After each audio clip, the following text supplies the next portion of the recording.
Hello ladies and gentleman, welcome back to the our channel. मैं संग्राम सिंह और आप लोग देख रहे हैं क्रिप्टोग्राम।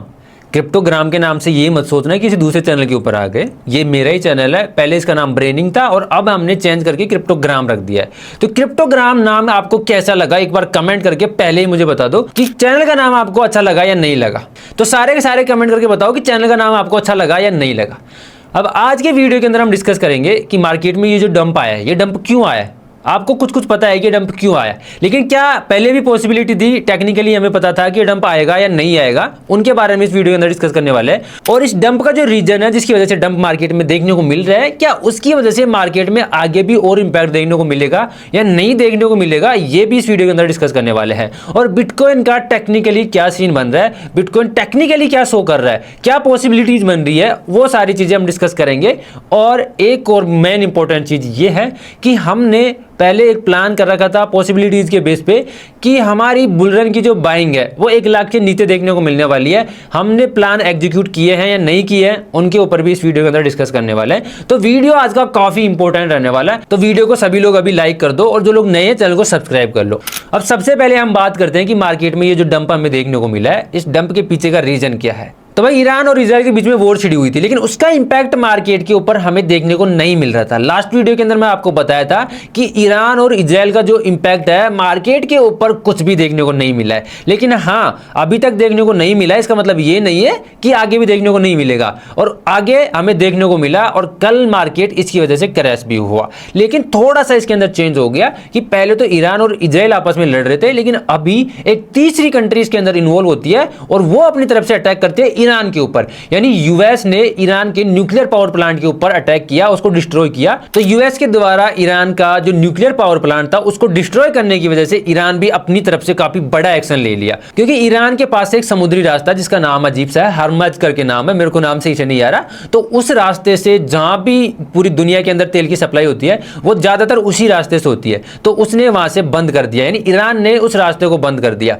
और इसका जो इंपैक्ट है वो सबसे बड़ी बड़ी इकोनॉमी होती है उनके ऊपर ज्यादा देखने को मिलता है। तो यूएस के ऊपर इस रास्ते बंद होने की वजह से, या जो तेल की सप्लाई है, पेट्रोलियम की जो सप्लाई है, उसकी बंद होने की वजह से बहुत ज्यादा महंगाई देखने को मिलेगी और उसका जो मार्केट है वो थोड़ा सा डगमगा जाएगा। तो इसका इंपैक्ट पूरे वर्ल्ड मार्केट के ऊपर देखने को मिलता है। और वर्ल्ड मार्केट हिला हुआ है तो क्रिप्टो मार्केट तो सबसे पहले हिलेगा, क्योंकि ये थोड़ा सा रिस्की मार्केट होता है।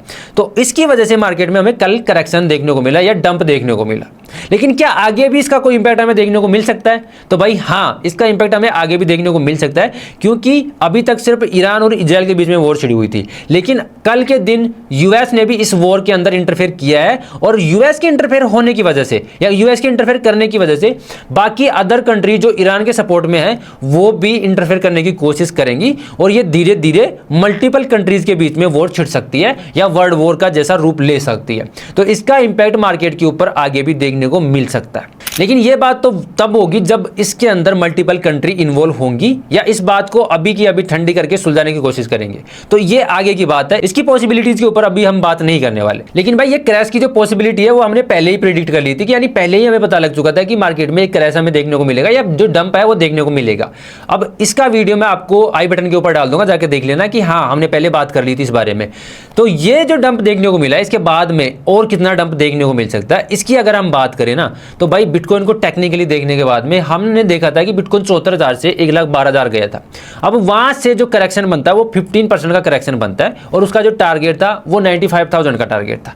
लेकिन 1 लाख का जो सपोर्ट था, साइकोलॉजिकल सपोर्ट, वो बहुत ही स्ट्रॉन्ग सपोर्ट था, लेकिन वो एक साइकोलॉजिकल सपोर्ट था। अब उसका ब्रेकडाउन हुआ है, लेकिन अभी भी क्लोजिंग उसके ऊपर ही देखने को मिल रही है। तो अभी तक अगर देखा जाए तो साइकोलॉजिकल सपोर्ट का कंप्लीटली ब्रेकडाउन नहीं हुआ है। अगर डेली क्लोजिंग उसके नीचे देखने को मिलती है तो हम मान सकते हैं कि मार्केट यहां से बेयरिश हो सकता है, वरना अभी भी हम मार्केट के अंदर बुलिश है। तो बिटकॉइन को टेक्निकली देखने के बाद में तो यही समझ में आ रहा है कि बिटकॉइन अभी बुलिश नजर आ रहा है और ऑल ओवर मार्केट बुलिश है।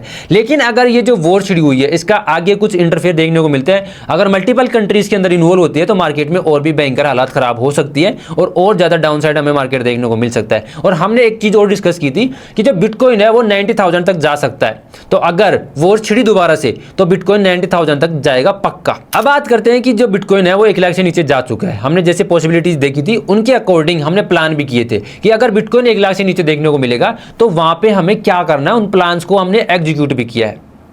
अब प्लान ये थे कि अगर 1 लाख से नीचे 98,000 तक बिटकॉइन देखने को मिलता है, 99,000 तक देखने को मिलता है, तो वहां पर हम फर्स्ट बाइंग करने वाले हैं। और वो बाइंग हमारी कल हो चुकी है। जो हमारा लिमिट ऑर्डर था वो एग्जीक्यूट हो चुका है। अब जो सेकंड ऑर्डर होगा वो होने वाला है हमारा 95,000 के आसपास में, वहां पे हमारा सेकंड ऑर्डर एग्जीक्यूट होगा। और अगर आप लोगों ने नहीं किया है अभी तक, तो भाई आप अपनी रिसर्च के हिसाब से इन्वेस्टमेंट कर लेना। मैंने आपके साथ में ये स्ट्रेटजी शेयर करी थी कि हाँ 1 लाख से नीचे अगर बिटकॉइन देखने को मिलता है तो उसके बाद में हम बाइंग शुरू करने वाले हैं। और बाइंग की जो प्रिपरेशन थी वो हमने पहले कर ली थी, और जो एग्जीक्यूशन था वो हम कर चुके हैं। अब सेकंड एग्जीक्यूशन की बारी है। अगर मार्केट में दोबारा से बिटकॉइन नीचे आता है तो हम सेकंड एग्जीक्यूशन भी हमारा कर लेंगे। तो आप लोग क्या सोच रहे हो कि बिटकॉइन के अंदर यहां से एक डंप और देखने को मिलना चाहिए, या फिर यहां से बिटकॉइन वापस से नए ऑल टाइम हाई के आसपास जा रहा है? और एक और मेन इंपॉर्टेंट चीज हमें देखने को मिल रही है, वो एक स्टेटमेंट है सीजे का। सीजे जो कि बाइनेंस के पुराने सीईओ थे या फाउंडर थे, तो उन्होंने एक स्टेटमेंट दिया है और उन्होंने बताया कि बिटकॉइन अपने ऑल टाइम हाई के नीचे जिस भी प्राइस के ऊपर देखने को मिल रही है ना, वो एक डिप प्राइस है। अब आपको क्या लग रहा है कि वो एक डिप प्राइस है या नहीं है, वो आप कमेंट करके जरूर से बताओ। लेकिन मैं बताता हूं मेरा क्या ओपिनियन है। भाई अगर हम वेल हैं तो हमारे लिए बिटकॉइन की हर एक प्राइस डिप प्राइस है। लेकिन अगर हम रिटेलर है ना, तो रिटेलर्स के लिए हर प्राइस डिप प्राइस नहीं होती। हमें पॉसिबिलिटी देखनी पड़ती है कि हाँ इस प्राइस के आसपास बिटकॉइन वापस से रिवर्सल देगा, और उस प्राइस के आसपास हमें हमारे प्लान एग्जीक्यूट करने पड़ते हैं। हमारा जो इन्वेस्टमेंट है वो एग्जीक्यूट करना पड़ता है। तो सीजे के लिए भाई 1 लाख की जो प्राइस है वो डिप प्राइस है, लेकिन हमारे लिए 95,000 की जो प्राइस है वो डिप प्राइस होने वाली है, जो भी रिवर्सल के टारगेट के हिसाब से। अब अगर यहां से हालात बिगड़े तो बिटकॉइन की प्राइस हमें डाउन साइड और भी जाती हुई देखने को मिलने वाली है। लेकिन अभी की जो पॉसिबिलिटी है वो 1 लाख से रिवर्सल हमें देखने को मिल रहा है। तो यहां से बिटकॉइन के अंदर रिवर्सल देखने को मिला तो एक नया और ऑल टाइम हाई हमें देखने को मिल सकता है। अगर बिटकॉइन 1,07,000 के ऊपर क्लोजिंग देता है और उसके ऊपर थोड़ा सा सस्टेन करता है ना, तो एक नए ऑल टाइम हाई की तरफ जाता हुआ देखने को मिल सकता है। और वहां पर आप रिग्रेट करने वाले हो कि हमने तो बाइंग करी नहीं है। और हमने बाइंग कर ली है, मैंने बाइंग कर लिया, और हमारी कम्युनिटी के साथ में हमने ये चीजें शेयर कर रखी है कि हाँ हम बाइंग कहां करने वाले हैं। तो भाई अभी ओवरऑल आपको क्या लग रहा है, एक बार कमेंट करके जरूर बताओ कि बिटकॉइन के अंदर ये करेक्शन कंप्लीट हो चुका है या नहीं हुआ है, या अभी बिटकॉइन और क्रैश करेगा या नहीं करेगा। एक बार प्लीज आप लोग कमेंट करके बताओ। आई होप आज का वीडियो आपको काफी शानदार लगा होगा। अगर वीडियो अच्छा लगा है तो वीडियो को लाइक करो, कमेंट करो, और जो लोग चैनल के ऊपर पहली बार है वो चैनल को सब्सक्राइब कर लो। मिलते हैं नेक्स्ट वीडियो में, तब तक के लिए जय श्री राम।